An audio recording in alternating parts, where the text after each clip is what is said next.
একজন যুবক ছিল, নাম তার রহিম। নামাজ রোজা কিচ্ছু করত না। দিন কাটত গান বাজনা, আড্ডা আর গুনাহের মাঝে। এক রাত সে স্বপ্নে দেখল কিয়ামতের ময়দান।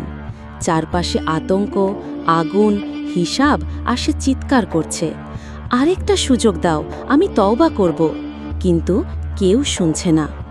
ঠিক তখনই ঘুম ভেঙে গেল, বুকে ধুকপুক, আর আকাশে ভেসে এলো আজানের দাগ, আসসালাতু খায়রুম মিনান নাওম। রহিম উঠে দাঁড়ালো, অজু করল আর জীবনের প্রথম ফজরের নামাজে দাঁড়ালো। সিজদায় পড়ে কাঁদতে কাঁদতে বলল, কপত, হে আল্লাহ, আমি ফিরে এসেছি, আমাকে মাফ করে দাও। আর সেই দিন থেকেই বদলে গেল তার জীবন। নামাজি হলো, সৎ হলো, মানুষের পাশে দাঁড়ালো। তোমার গুনাহ যত বড়ই হোক, আল্লাহর রহমত তার চেয়েও বড়। তওবা করো, আল্লাহ তোমার অপেক্ষায় আছেন।